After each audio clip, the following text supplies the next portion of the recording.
Hi, everybody. As you're joining, we're so glad you're here today. As you are popping into the chat, we're going to talk so much about what managers want today. And in it, people often say drop your name, where you're zooming in from.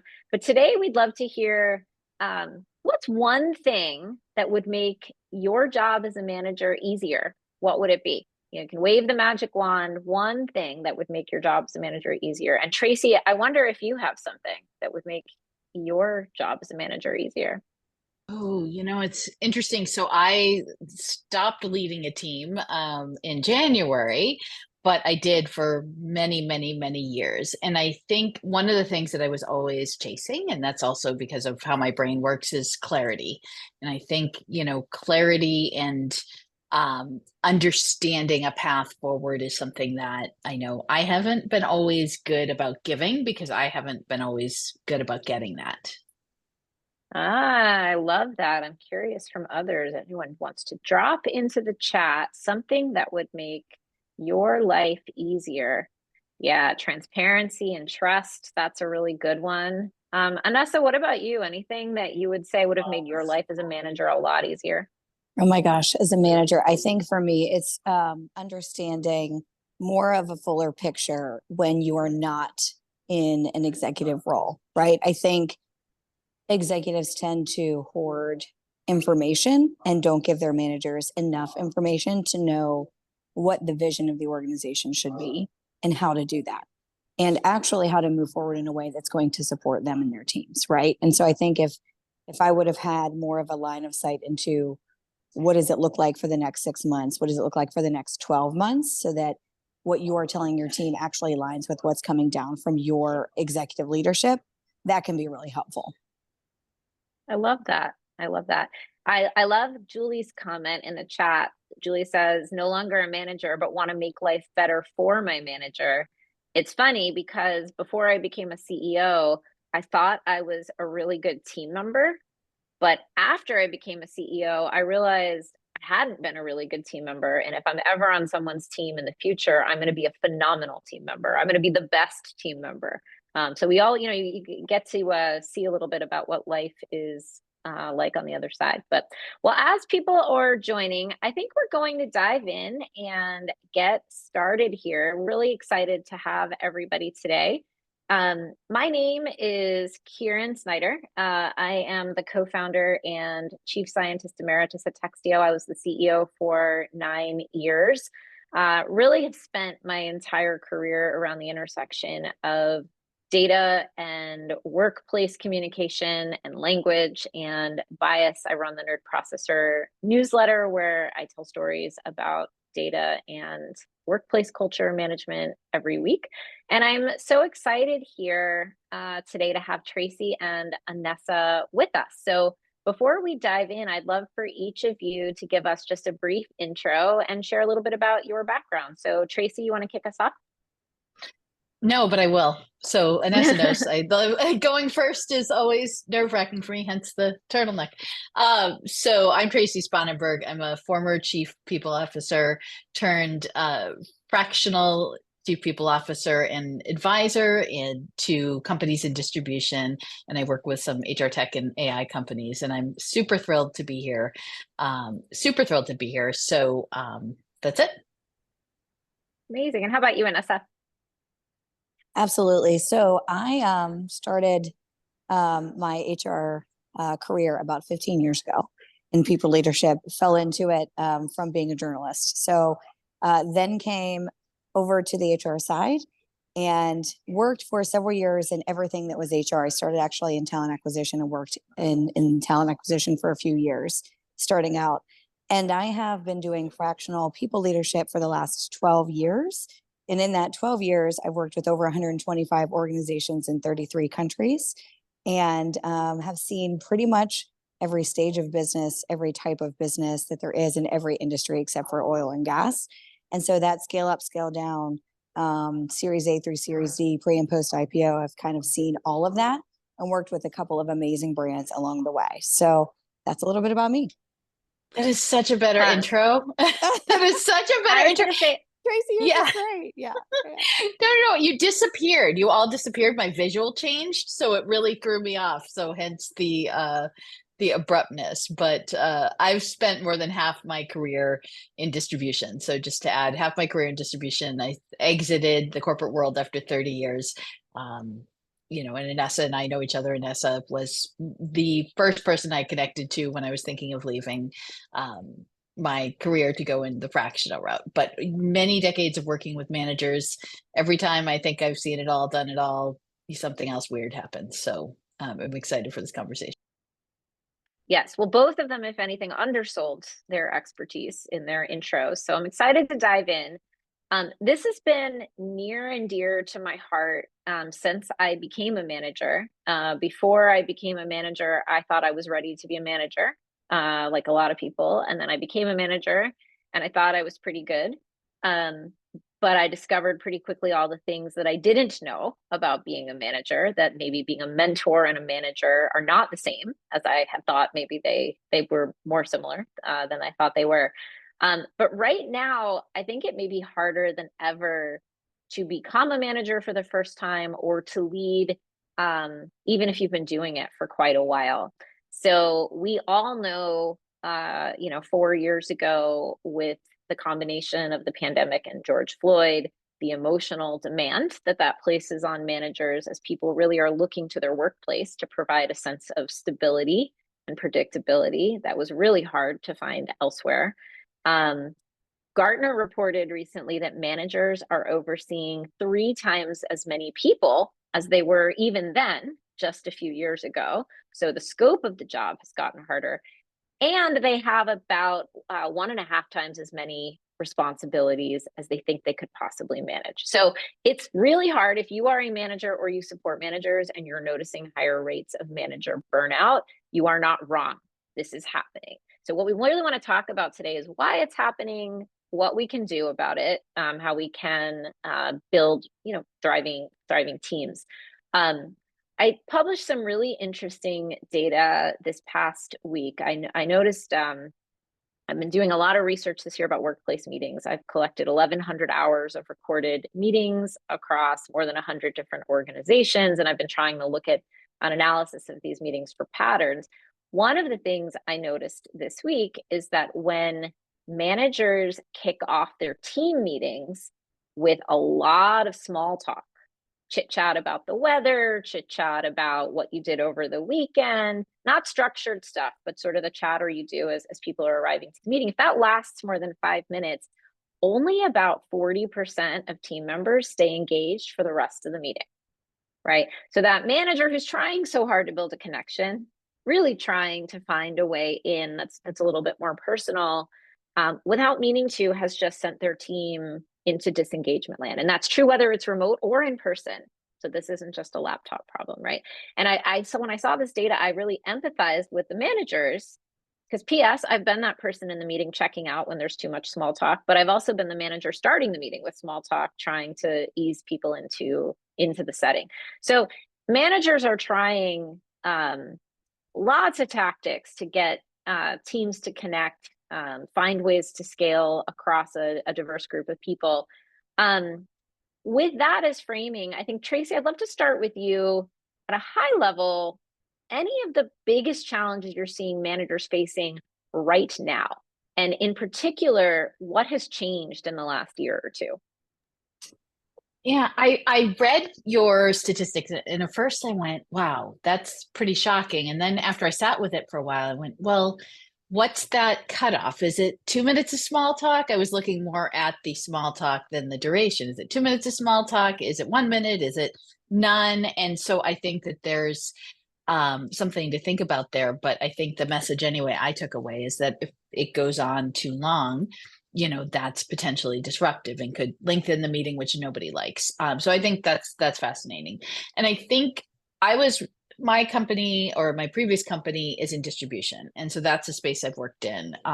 Essential employees who were coming into work every single day. We never stopped during the pandemic because what the company sold were parts for toilets, plumbing, heating, cooling, things that were desperately needed. So in the very beginning, in the first year, and I'm going to go back, you said a couple years, I'm going to go back a few years. In the very beginning, everyone just kind of went through, this is what we're going to do. We're all in it together. And then the burnout started to kick in, and we started to see challenges there, and challenges with mental health and struggles that we typically had not seen before. And that includes me, everybody on my team, and people throughout the organization. So, and since that time, over the past couple of years, I think we're seeing a lot more of just a heavy workload. And there's a lot of reasons for that. There's cutbacks in different areas. There's a ton of private equity investment in the field that I'm in, which we hadn't seen a couple of years ago, even, or a few years ago. And just the nature of work is changing itself, and people are not staying as long. People are, wanting to work justifiably. I want to work the way I want to work, where I want to work, right? And so that makes it harder for very traditional businesses, and really all businesses, to work in the same way that they've always been working, which they shouldn't. And then, we're asking managers to do so much. You have a job to do. You're doing this thing, these tasks. And by the way, as an aside, here's all these people that report to you, and you have to make sure that they're reaching their goals, and that you are giving them everything that they need, and that you are supporting them. But maybe we're not going to give you any support in that. So it's a tough place to be. Anessa, what about you? What are you seeing? So I think for me, a lot of what I'm seeing with managers over the last couple of years is that, especially middle managers in an organization, they're, the glue to a lot of corporations, a lot of organizations, and they're getting hit from both sides, right? So they're getting the executive level leadership, especially on a middle manager level, that has to manage up, right? And I have my own thoughts about that. And then you have their own management of their team.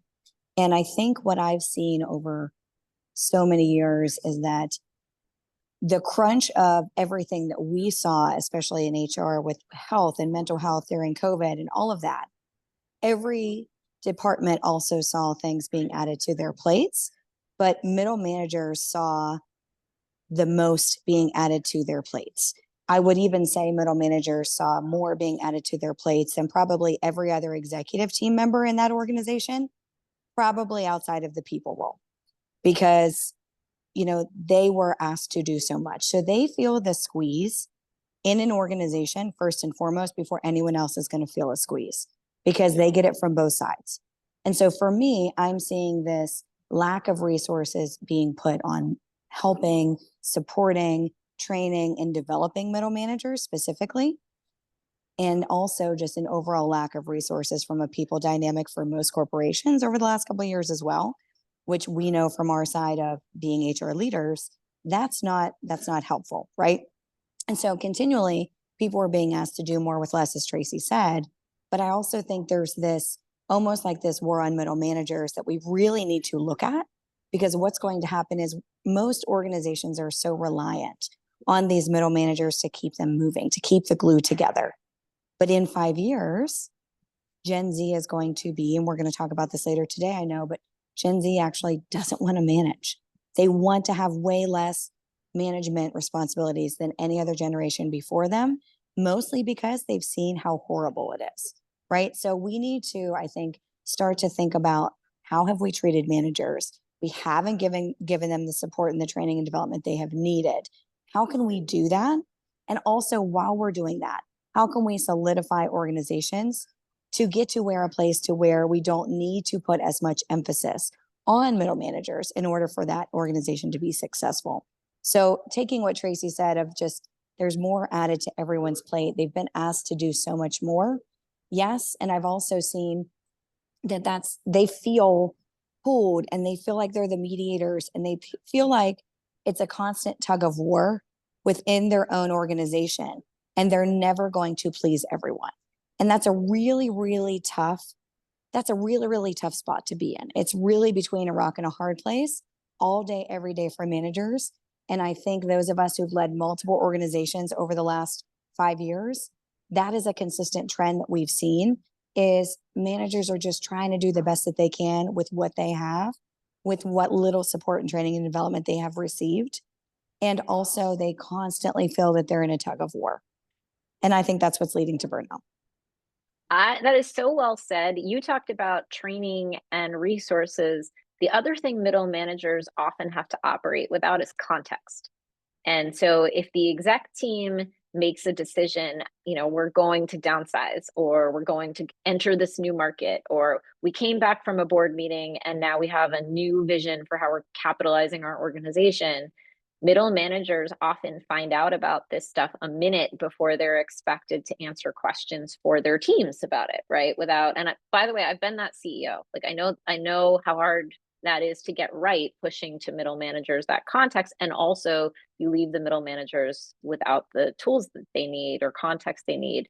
And the middle manager is the person where the team's going to really bring their questions, because it's the trusted relationship. And then on the flip side of that, they don't always have context from the people on their team either about what they're experiencing. One of the metaphors I love to use for managers is that you might be the coach of your team.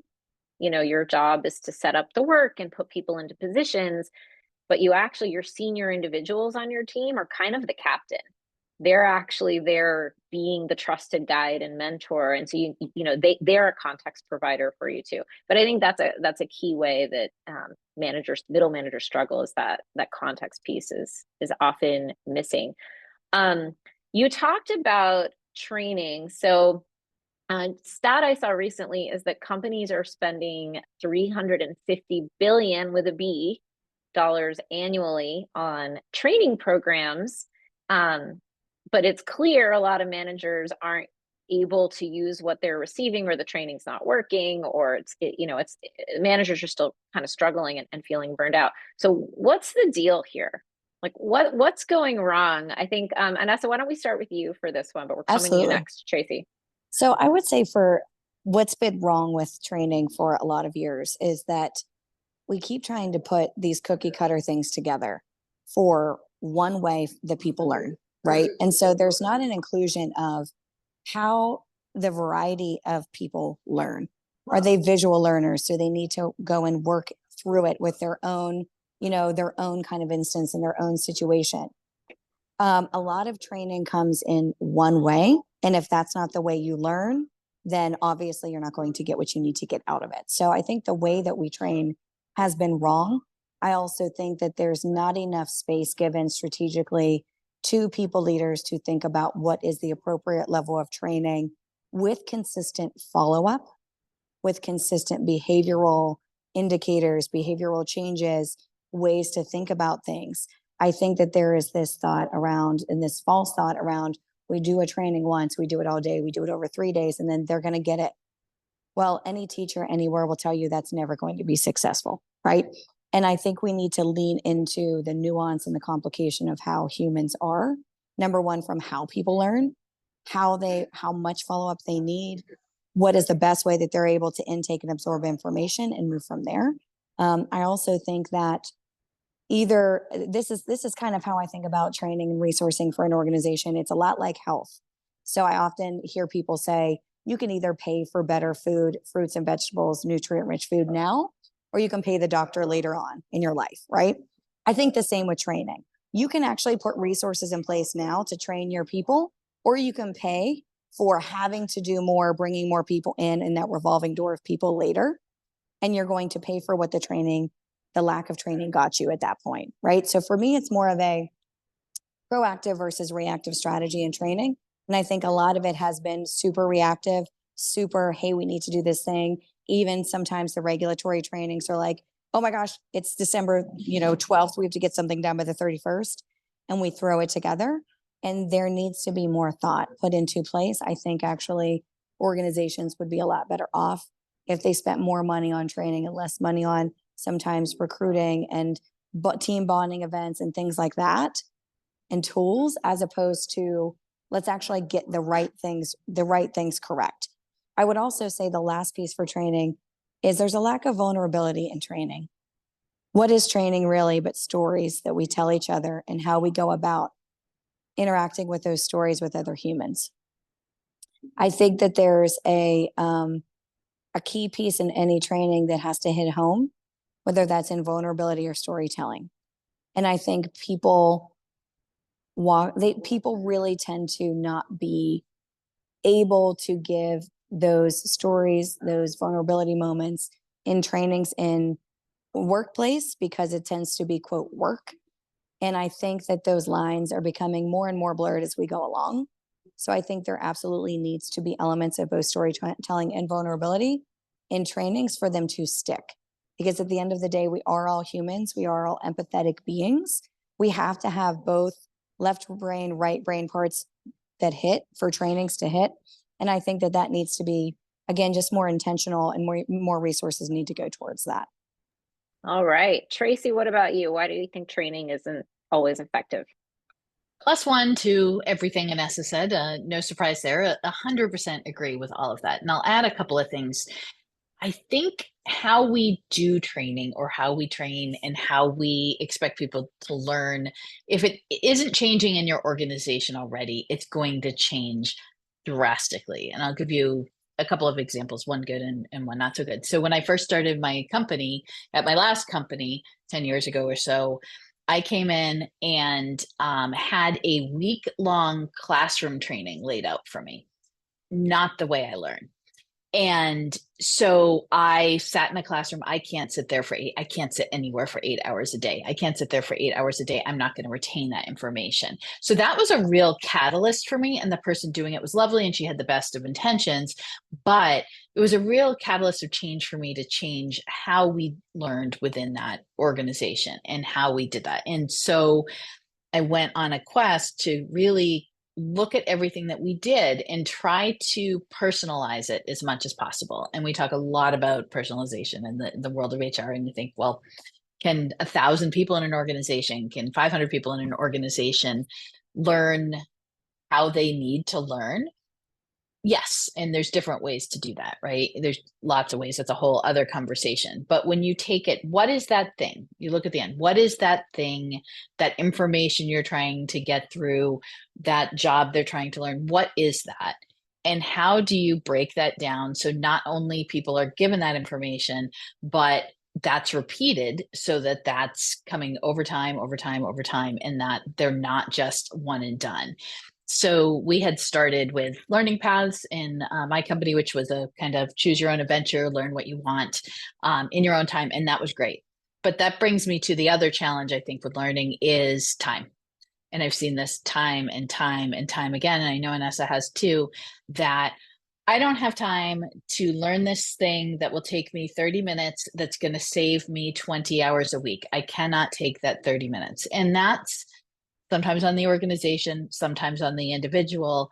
But I saw that play a lot across managers, both managers learning and their teams learning, because going back to, there's all that work, right? And so how do we as an organization, or how do organizational leaders make that time for that learning that's so critical for people to have? Yeah. I mean, so I'm obviously a software girl, right? Like I started a company because I think one size fits all single use training is a really hard way for people to retain anything. So like, you want people to give good feedback. It's really helpful if they're getting coaching while they're providing feedback, right? Because most people want to do a good job. But I'm going to give a hot take that I would love your, respective perspectives on. So I believe no matter what training you have, what software you buy to help scale it, doesn't matter. If your organization doesn't performance manage, including promote managers who are great managers, none of it is going to matter. So Tracie, you talked about the sort of zero sum game of time, right? People are extremely busy, 3 times more reports than a few years ago. Like these are really busy people. And at the end of the day, those managers do their best to focus on the things that get them a raise, that get them promoted, that help them deliver for their people. And if that stuff isn't give great feedback, make sure the people on your team are set up for success, align work really thoughtfully, be able to say no to your boss. Like if those behaviors aren't the behaviors that get managers promoted, none of the training or software is going to matter, because managers are going to do their best to focus on the thing their organization thinks is important. Like I had a meeting with a CHRO a few months ago who was like, man, we just can't fix the feedback problem in our organization. And I was like, cool, what have you tried? Well, we've tried training, we've tried. And I was like, okay, well, what happens if a manager just doesn't provide feedback? Like they don't write any performance reviews, they don't have one-on-ones, but wow, they hit their core deliverables out of the park and their whole team does. Do they get promoted or do they get fired? She's like, well, they would get promoted. And I was like, okay, well, like that's your feedback problem. Until the answer is the thing that gets them promoted is giving the right quality feedback to their team, you're never going to fix the core issue. So I would love, Tracie, let's start with you. Any reactions to my hot take? Yeah, it's I guess a take. I agree. And I think I have a lot to say about this because I had this conversation with my previous CEO several times, right? And we talked about this, how to get learning, how to get training right, how to make sure that managers are, making sure that their people are learning.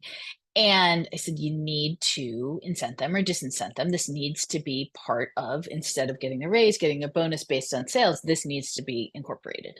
And he said, you mean you want us to change from a sales organization to a learning organization? I said, yes. We didn't quite get there. We made a whole lot of strides and then I left. But I get that managers are going to do that. But unless we make it on that manager level, unless we make them very invested in some way, and that way is usually money, that's going to be hard for that to cascade through the team. And again, keep in mind that I worked in an in-person business. And the other thing is, and I've seen this time and time and time again, and I'll tell you what we did to try to fix it. You're the best inside sales rep. You are the best person working in our warehouse. And here you go. It's time for you to get promoted. And here you go. Here's a team of 20 people. Good luck. And that was the way that we promoted people over and over. That was the way it was done, right? Because at the time, that was also the only way for people to earn more, to step up in their career. So it's really important that as we're looking at how our organization is designed, that there are paths that don't include managing people, because sometimes people will go into that path because it is the only way to step up and to learn more and to grow within their career.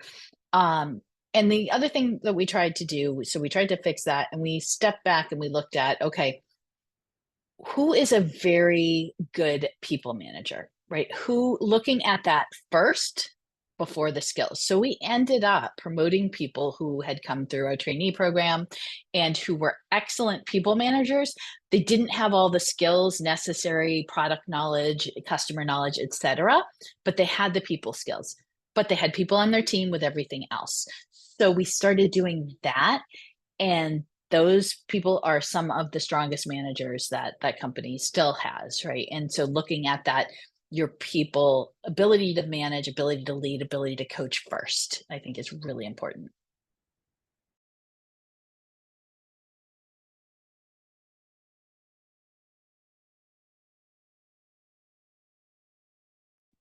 Anessa, any thoughts from you on that?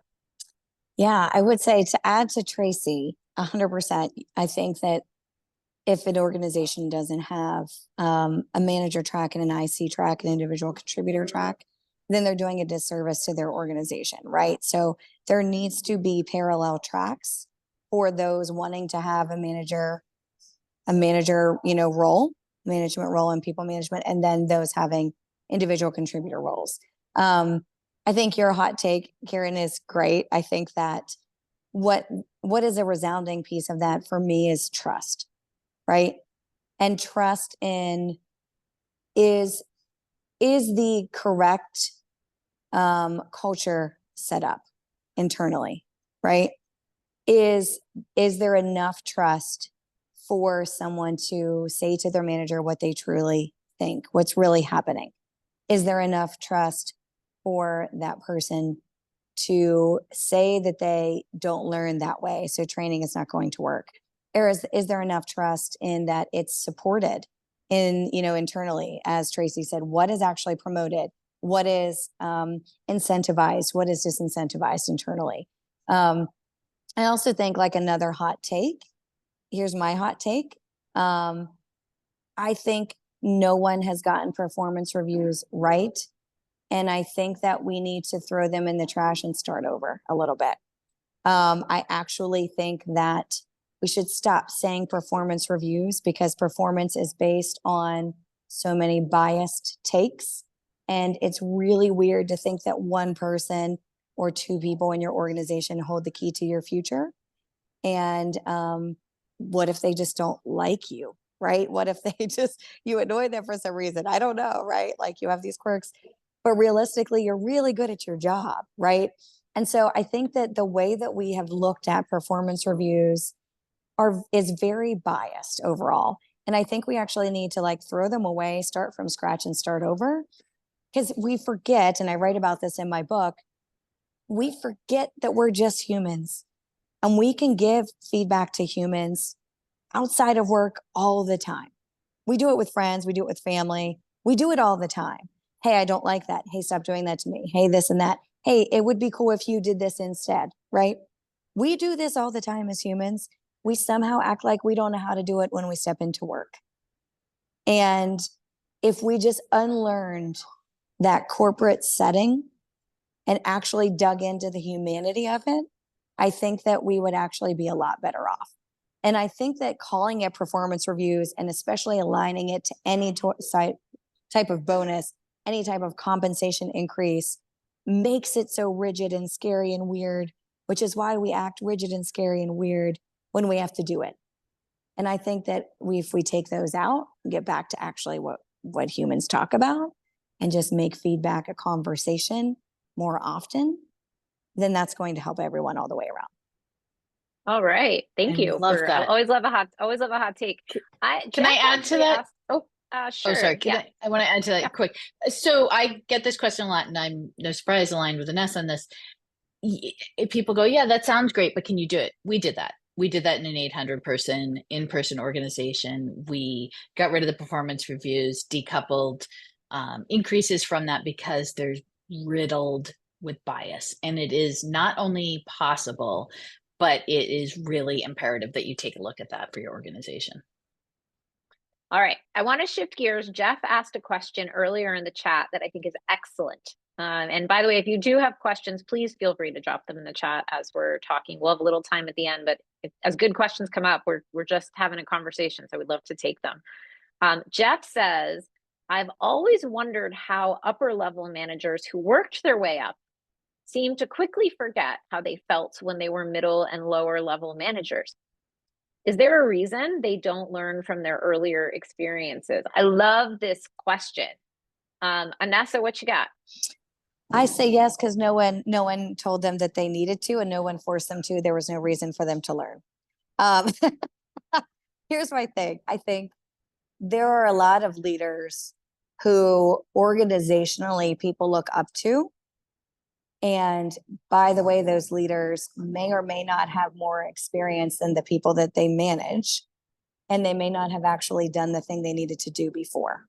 I see this all the time. I've worked with more than 50 first-time founder CEOs. And for those of you who join me in the audience that have also worked with founder CEOs, first-time founder CEOs, you understand this.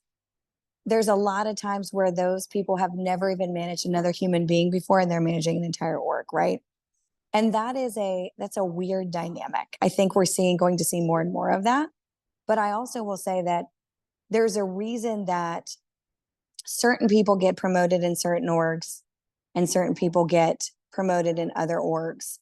And what you find in really cohesive, amazing organizations is that people get promoted because they're good humans and they do the right thing, period. What you find in toxic workplaces is that people get promoted for doing the politically correct things aligned with the right people in an organization, but actually do their teams and other people in the organization wrong, but they keep getting promoted. Those are toxic organizations. And so for me, it's really going back to, again, the humanity, right, of it. How do we just get better at being great people in an organization? How do we move from that? I think that people forget because they also have a power dynamic. So I'm going to throw this into play too. The higher up you get, the more power you have. And I think that people tend to want to keep a hold of that power, and they get into a lack mindset instead of an abundance mindset. They hoard it. They don't want other people to have it. They think people are trying to take it, which sometimes they are, right? But I think if you create the right culture organizationally, then that fear doesn't come into play as much. And so all of this, again, is based sort of on trust and what you're building internally. And the easiest way for those executive leaders to actually remember what they experienced as managers is for them to continually talk about it and to never lose touch with that line of managers in their organization, and not get too busy for it. Yeah. One of the things I think, if you are recently promoted into some management position, whether it is your first one or now you're a second level manager for the first time, or you're a new executive, taking the first month on the job to tell your peers what you wish your boss had done when you were, the prior level, that is gold, because you only get fresh eyes for a limited period of time before you start feeling the very legitimate pressures of your new role. So like, take the time to sit with your peers and say, when I reported to a director for the first time, this is what I wanted. When This I is what wanted I to, got. yeah, Oh, it'd be so much gold if an organization could systematize that. right. And I would add just really quick, Kieran, because I know Tracie might want to speak on this too, but there's actually a lot of gold in what you don't want to be too, right? Yeah. I think a lot of people say, what's the best manager you ever had? What's the best boss you ever had? And actually, I think for a lot of us, it's like, oh, I never want to be that. So why do I not be that? Right. Yeah. I love that. Well, actually, Tracie, I'm going to ask you a different question. I'm going to move us along because I know everyone's going to be really interested in this. So if you are a manager and you are experiencing burnout or the beginning of burnout, what can you do? What are some strategies or techniques that can help you manage the situation, take care of yourself, take care of your team? What do you recommend for that manager? This is such a personal thing, right? It is so hard. I can't say, if you're going through burnout, do this, this, this, this, and this, and you'll recover. There's no way I can say that. Absolutely no way, because it is such a different experience for everybody. What I can do is tell you what worked for me. And I think you talked a lot about storytelling in the beginning. And I think the more that we as leaders tell our story, Anessa touched on vulnerability, we get a little bit vulnerable. I think the better. And so what I will say is that tell your story if you're comfortable with that. If you're a leader and you've gone through burnout or you've gone through something else, share that. Share your successes, share your failures, be a human, right, with your team. So I went through a really bad burnout in end of 2021, beginning of 2022. I remember thinking at the beginning of 2020, going, okay, I'm, fine. This is 2 weeks. We're going to get through it. Everything's going to be fine. And then it wasn't. And getting calls late at night from our people crying, getting calls from, our leaders. Do we open because somebody might have COVID? Do we not? And making those decisions and sheltering my team and making those decisions that could have meant life or death at the time. And I got through it because I just plowed through it. And as we all did, but that had such a cost to my own well-being, such an extraordinary cost that I had no idea. And so what I started to happen is, all of the classic things. I lost interest in the things that, I was interested in. I was angry. I was, unhappy. I hated getting up and going to work, even in front of a screen every day. It was just awful. And I thought, well, my mother had died, and which is another thing that happened in the middle of the pandemic and in the middle of the first year. And I said, I must be feeling a little bit depressed, but it wasn't that. And so I didn't know what I didn't know till the beginning of 2022 when I read an article on burnout, and I went, oh my God, I felt so seen because there was a name for something that I had. And so what I started to do was, first I had to find my way back to the profession that I loved. So I had to figure out, how could I fall back in love with doing the craft of HR? How could I do that? So I threw myself into events. I learned, I connected with people, which I had fallen off from. And I had to learn how to fall back in love with myself. I had to learn how to, find the things that I loved and do those again. And I had to fall back, at least in like with my company, right? I had to, kind of get more engaged in what we were doing. And I had a great CEO who had a really tough conversations with me, and I had really tough conversations with him back, and ultimately ended up supporting me in a way that I needed to be supportive, and because I just wasn't giving it, my all. And I remember having this conversation with him, and I couldn't. So he's, you don't seem engaged, which I wasn't. And he's like, I said, when you were giving 200%, when I was giving 200%, giving 100% feels like 50. And so that's what it felt like to him. And so as much as it was terrible to have those things said to me, it was a necessary conversation and something that I needed to hear. So, doing the networking, getting back to my friends and the things that I loved, and setting boundaries. I'm not going to take calls when I'm at dinner with the family. I'm going to exercise every single morning because that's good for my mental health. And then not only that, but sharing it with my team. This is what I went through. I want you to watch out for these signs. Let me know how I can support you. I'm having a tough day today. I stopped saying, yeah, I'm great. I'm great. I started saying, well, I'm okay. Yesterday was a little tough. And so I started being really honest with myself and everyone else. So while everybody's experience is a little bit different, that's how I got through it. I think you just modeled that so incredibly well in this conversation. Thank you for sharing your story. And I think that is the kind of energy that can make burnout feel a bit less lonely. Because when someone tells you their story, you're just a little bit less alone in how you're feeling. It doesn't fix all the things. You're right, the tactics are different for different people that are going to get them there. But like I really appreciate you sharing that, because I think that's a modeling of how you might show up for a team in that kind of situation. What about you, Anessa? Because I know this is a really hot topic. This might be the most important thing we're going to talk about all day today, is helping the people who are feeling burned out. Absolutely. Yeah. So I would say my one piece of advice here is to give yourself grace. The number of people that are going fractional, that are burnt out, and the number of people who are going fractional because they are burnt out is through the roof, 90+%. Give yourself grace. That does not mean you are probably going to snap back from burnout in 3 months. It may take you 6 months. It may take you a year. It may take you 2 years. It is okay. Give yourself grace. Give yourself the ability to do the things that you need to do, because you're going to be in the burnout fog, as I like to call it, for a while. And when you are ready to come out of it, you will find yourself out of it. You will work out of it. But really kind of just knowing that it's going to be different for every person. As Tracie said, it's a very personal thing, but it is going to take time.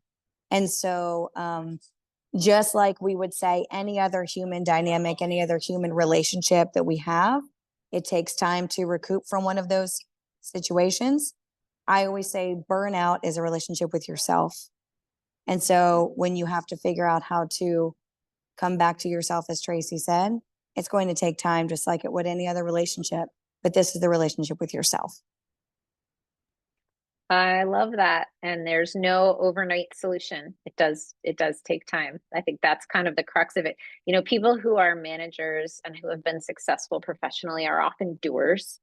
They're often like, give me the problem, I'll solve the problem. What action can I take? And I think one of the hardest things about burnout is there isn't one magic bullet action you can take. Part of what you actually have to do is sit with the discomfort and find your strategies to manage the discomfort as you get through it. It's a kind of grief, really. And there's no overnight solution, but finding community is with yourself and with your people is going to be the core of a lot of the strategy there. So I appreciate those perspectives. Please bring some of your questions in to the chat. We're going to move to your questions in a couple of minutes. You can also send them privately to me or the other panelists if you would prefer not to put it in the broader chat. I'm going to give one additional question while we give people a moment to think of their questions. So when we think about where things are today with managers, where we think business is going, and you both have experience in a different set of industries and settings, what trends do you see shaping the future of management in the workplace? Like, where are we going to be in 3 years and 5 years? So, Anessa, let's start with you. So I will say two things that I see happening. One, I think that more and more people are going fractional and to Tracie's point, wanting to work where and when that they like to work.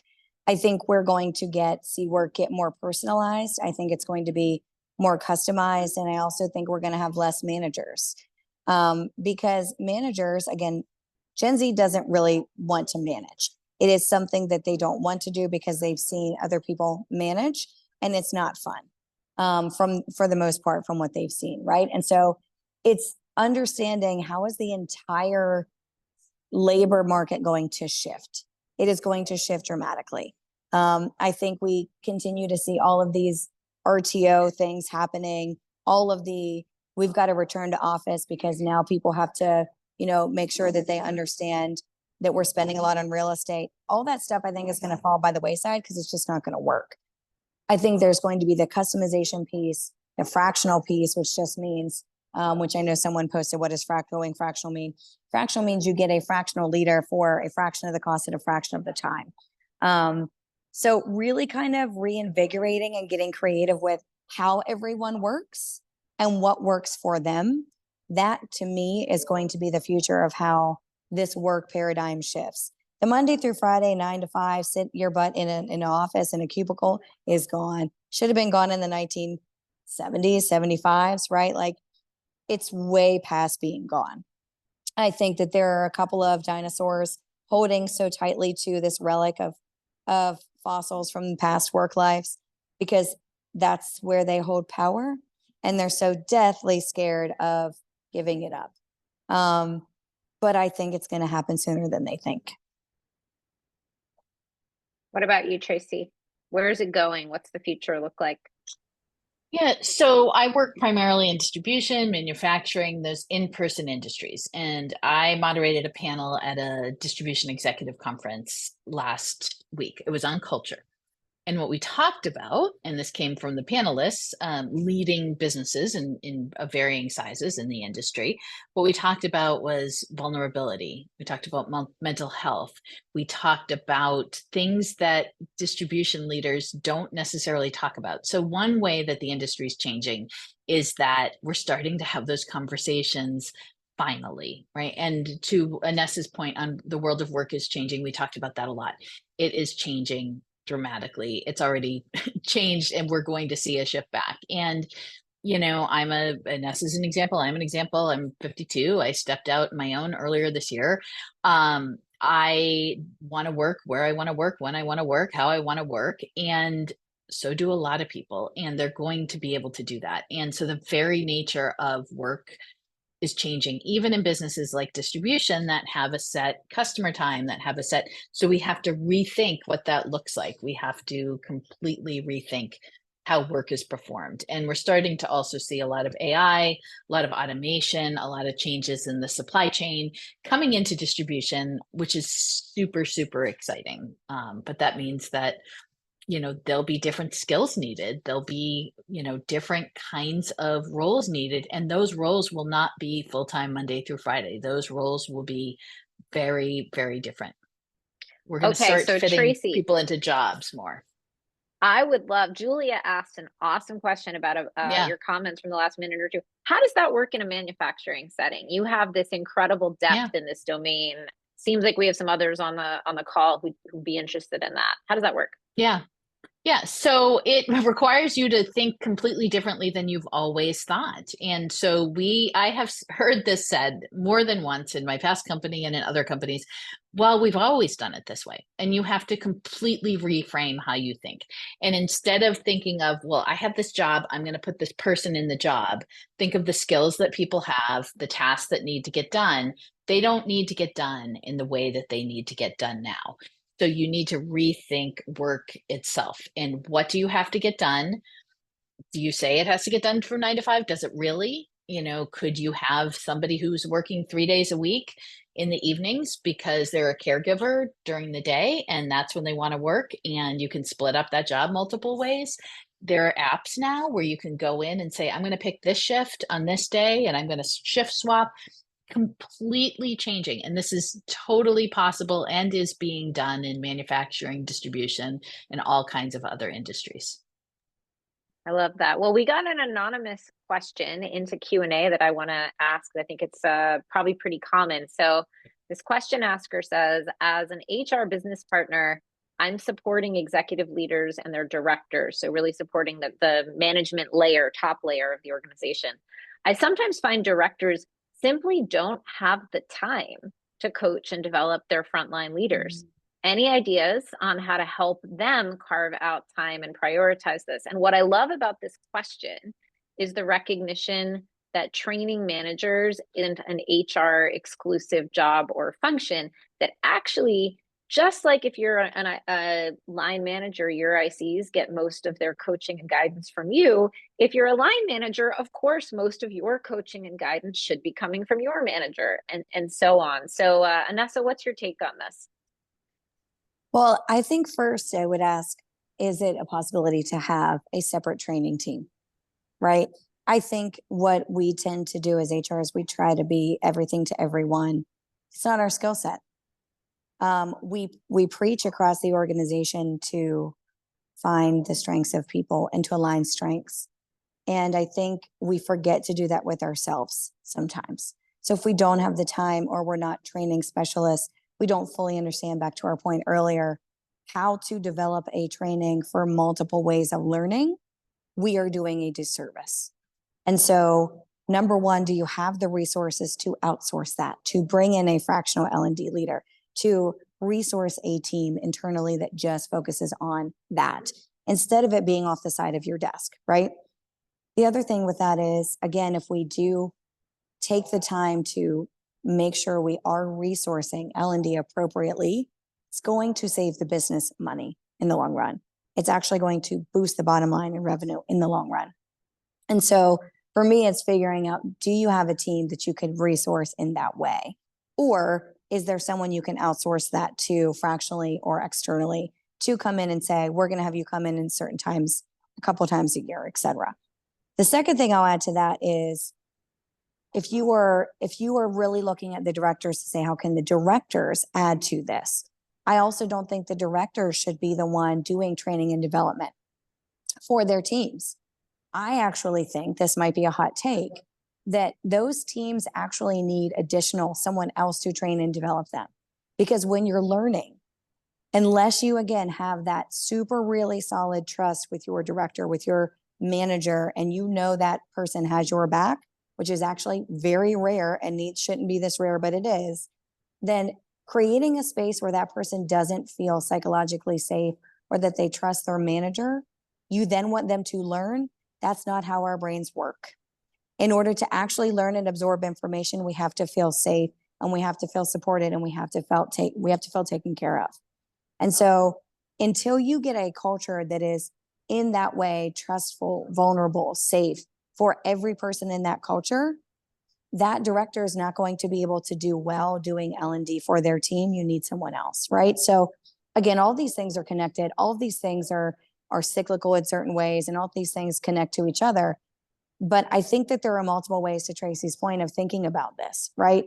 You don't just have to train that one manager who leads that frontline team. There are creative ways to innovate and think about things now. We are not just stuck with one way of doing things.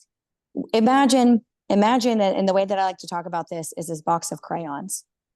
And so when I was coming up, right, we might have had like the big box of 100, right, of Crayola crayons.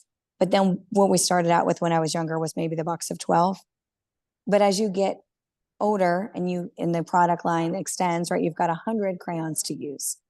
Well, I think the way that we think about work, we're stuck so much in that 12 crayon box. Imagine if we had the 100 crayons to use, right? What else could we do?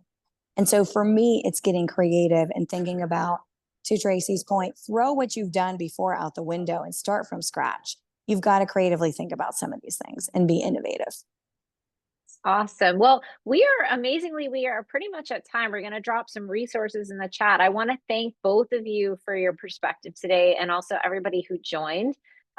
This is being recorded, so if you found it useful, you'll be able to share it with your network. And we'd love for you to check out Tracie's newsletter and Anessa's book and Textio for managers, and have a conversation with any of us if we can support you as you build an awesome management capability in your organization.